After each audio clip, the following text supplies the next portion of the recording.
Hi, this is James Valvis, and I'm going to be reading a poem today. This is an unpublished poem, which I don't plan on doing too much here on the channel because I'd like to publish the poems first. But every so often I feel like I need to release a poem that's not been seen by the public before.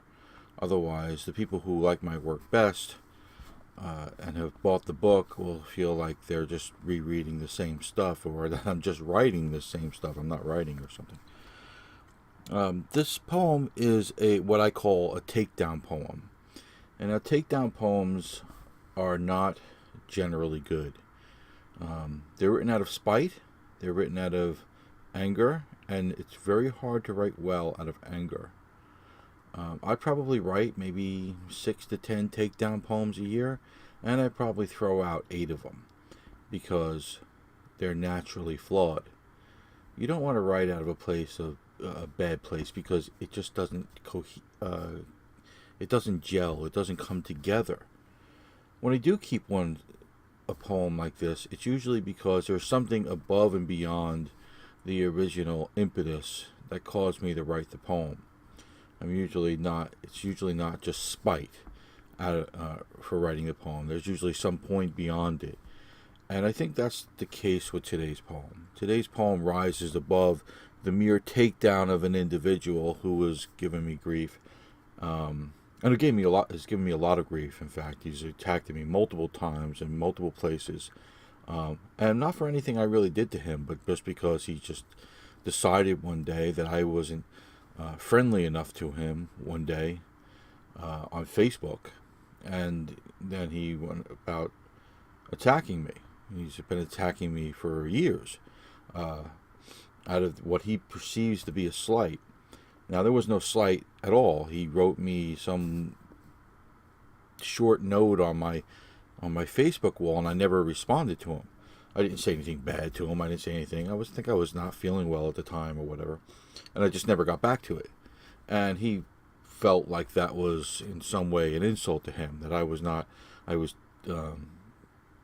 acting like I was too good for him or something. Which anyone who knows me knows that's just not the case. I talk to everybody. In fact, I'm probably one of the most accessible writers you'll come across. I'm very open and friendly with people, and I talk to people regardless of their level of achievement. You go and try and talk to some of these people who are, publishing books in the major presses, and they won't give you the time of day. You don't exist to them. I'm not like that. Even though I've accomplished a certain amount of writing, I'm pretty open and friendly, and have always been that way, and hope to always be that way. Even though you never know if all of a sudden you have thousands and thousands of fans. Obviously, you can't get to everyone. Well, anyway, he took this slight and he went out and he started saying things about me that were untrue, and some things that were true. He called me fat or whatever. Well, you got me. Okay, I'm fat. Thank you. And he'd do other things that would,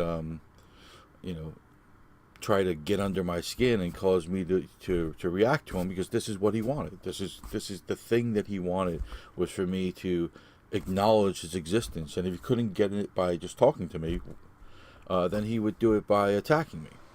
And so that's how he found validation in the world. And so, I generally ignored him, and I'm still ignoring him, even though he's kind of gone off into his own thing now. I've been ignoring him so long that, after a while they just say, well, there's just nothing there to attack anymore because he's not giving me any new material, so they just leave. But anyway, this poem was written and after one such attack, and I never published it. I never released it. I just filed it away, as I usually do with takedown poems, and waited, and then eventually I sent it out to a couple of places. But it's a takedown poem, and people get nervous about publishing a takedown poem because it's they wonder who it's about, or they wonder if it's going to cause a fight or a riot or something in the poetry world. They're very timid. A lot of poetry editors, extremely timid. So I'm releasing it here for the first time, and if I thought it was just a grudge poem or a takedown poem alone, I'd just file it forever. Like I said, I've got maybe a couple hundred of these things. Maybe not that many, maybe about 50 or 100, somewhere in that area. And I would just let it go. But I actually think there's merit to the ideas in this poem. It's speaking to something about what it means, what originality means, and what it means to be an original writer and to be original, or and whether that's even something that you should strive for in writing. So let me read the poem. I've been trying to limit the degree of intro here, and I'm already almost at 6 minutes, and I just want to get there inside 10 minutes this time. Okay. So the poem is called A Thought of My Own.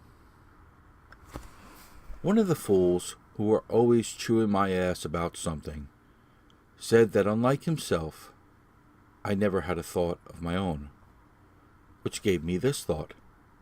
In a world where centuries of thinkers filled libraries with thoughts, and billions today keep coming up with ideas, think thoughts by the trillions, is it possible to have a thought someone has not previously had or is not having presently?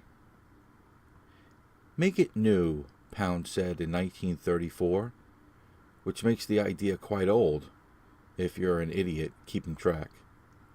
Even if you mistakenly think Ezra Pound was first to say it. Here's something I suppose the fool didn't consider. Ideas are ancient, and new thoughts, if such things can be called new, seldom come to one person or without precedent, which is why Brahmagupta, a 7th century Indian scientist, described zero before the Muslims, and the theory of gravity 1,000 years before Newton. Even this thought, all ideas are old, I suppose has been considered before, and probably has an antecedent in the works of Rumi or Descartes, or in the non-extant books of Aristotle, or just in the passing reflections of some janitor cleaning out a John, any of whom are far more interesting as intellects and thinkers than idiots who flatter themselves with stale pretensions of originality.